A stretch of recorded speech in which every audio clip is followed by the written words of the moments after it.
হাই বন্ধু বান্ধৱীসকল, আজি লৈ আহিছো আৰু এখন নতুন ভিডিঅ'। আজিৰ এই ভিডিঅ'টোত গুৰুত্বপূৰ্ণ তিনিটা আপডেট লৈ আহিছো। এই তিনিটা আপডেটৰ বিষয়ে জনাটো আপোনালোকৰ বাবে বহুত গুৰুত্বপূৰ্ণ। প্ৰথম যিটো আপডেট সেইটো হৈছে অৰুণোদয় ৰিলেটেড। অৰুণোদয়ৰ পইচা এইবাৰ 10 তাৰিখত সোমোৱা নাই। প্ৰতিমাহে 10 তাৰিখে একাউণ্টত চৰকাৰে টকা সোমাই দিয়ে, কিন্তু এইবাৰ 10-11 তাৰিখ পাৰ হৈ গ'ল, কিন্তু পইচা একাউণ্টত সোমোৱা নাই। তেনেহলে এই অৰুণোদয়ৰ পইচাটো কেতিয়া দিয়া হ'ব? অফিচিয়েল ডেট আহি গ'ল, আপোনালোকে ভিডিঅ'টো শেষলৈকে চাব। লগতে যিসকল গোটৰ মহিলাই 10,000 টকা পাবলৈ ৰৈ আছে, চৰকাৰে যিহেতু লিষ্ট মুকলি কৰিছে, গতিকে আপুনি আপোনাৰ সমষ্টিত কেতিয়া 10,000 টকাটো পাব, অৰ্থাৎ কোন সমষ্টিত কেতিয়া টকা দিয়া হ'ব, আজিৰ এই ভিডিঅ'টোত আপোনালোকে সেই লিষ্টটো চাব পাৰিব।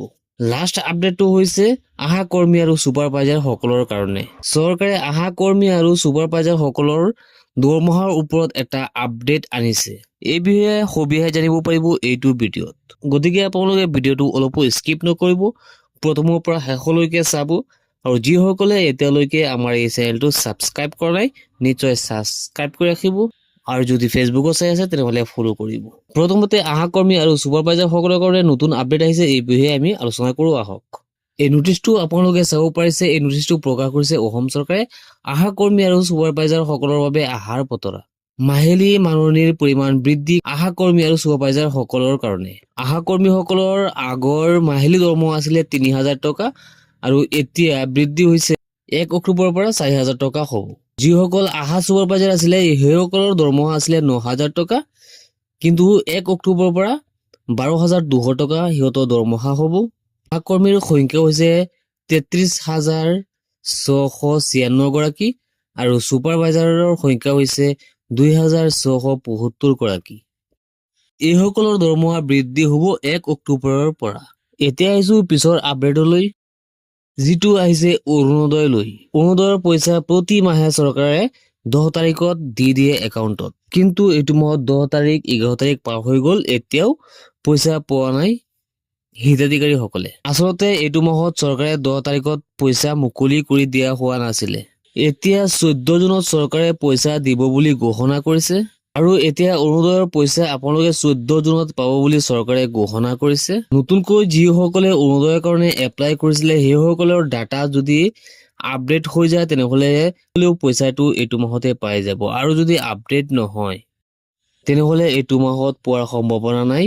নতুন যিখিনি হিতাধিকাৰীয়ে এপ্লাই কৰিছিলে অৰুণোদয়ৰ কাৰণে সেইসকলে অহা মাহত পোৱাৰ সম্ভাৱনা আছে। আহিছো শেষৰটো আপডেটলৈ, যিটো আপডেটৰ কাৰণে আপোনালোকে প্ৰায় 1.5 বছৰ ধৰি অপেক্ষা কৰি আছে। অৱশেষত লিষ্টটো প্ৰকাশ কৰিলে চৰকাৰে। যিসকল মহিলাই চৰকাৰৰ পৰা 10,000 টকা পাম বুলি ৱেইট কৰি আছে সেইসকলৰ বাবে এই ভিডিঅ'টো। ফাইনেলি চৰকাৰে গোটৰ মহিলাসকলক 10,000 টকাটো কেতিয়া দিব সেই লিষ্টটো মুকলি কৰিলে। এই লিষ্টখনত যদি আপোনাৰ নাম থাকে তেনেহ'লে আপুনিও পাব 10,000 টকা। এই লিষ্টখন আপোনালোকে চাব পাৰিছে। এই লিষ্টত যদি আপোনালোকৰ নাম থাকে তেনেহ'লে আপুনি 10,000 টকা লাভ কৰিব। আৰু এই টকাখিনি আপুনি কেতিয়া লাভ কৰিব, কোনটো মাহত লাভ কৰিব, এইটো ইয়াত উল্লেখ কৰা আছে। যদি আপুনি নলবাৰী বাসিন্দা হয় তেনেহ'লে আপুনি লাভ কৰিব আগষ্ট মাহত। ঠিক তেনেকৈ জাগিৰোড, মাৰ্ঘেৰিটা, ধুবুৰীত যদি বাসিন্দা হয় আপুনি তেনেহ'লে আগষ্ট মাহত লাভ কৰিব। আৰু যদি আপুনি শিলচৰ, লখিমপুৰ, জালুকবাৰী, হোজাই, ঢেকীয়াজুলি, বিশ্বনাথৰ বাসিন্দা হয় তেনেহ'লে আপুনি লাভ কৰিব ছেপ্টেম্বৰ মাহত পইচা। সমষ্টি ৱাইজত লিষ্টটো ভাগ কৰিছে, কোনটো সমষ্টিত কিমান তাৰিখত পইচা দিব, কোনটো সমষ্টিত কোনটো মাহত পইচা দিব ইয়াত উল্লেখ কৰা আছে। আপুনি কোনটো সমষ্টিৰ বাসিন্দা হয় আপুনি এই লিষ্টটো চাই লওক এবাৰ। এতিয়া প্ৰশ্নটো হ'ল এই লিষ্টটো আপুনি ক'ত পাব, কেনেকে ডাউনলোড কৰিব, কেনেকে চাব। তাৰ বাবে আপুনি আমাৰ এই ভিডিঅ'ৰ ডিছক্ৰিপশ্যনত হোৱাটছআপ চেনেলৰ এটা লিংক পাব। সেই লিংকত ক্লিক কৰি আপুনি জইন হ'লে তাত আপুনি এই লিষ্টটো পাই যাব। তাৰ পৰা আপুনি ডাউনলোড কৰি আপুনি কোনটো সমষ্টিৰ বাসিন্দা হয় আপুনি ইয়াত চাব পাৰিব। আজিৰ ভিডিঅ'টো এইখিনি আছিলে, লগ হ'ব নেক্সট ভিডিঅ'ত।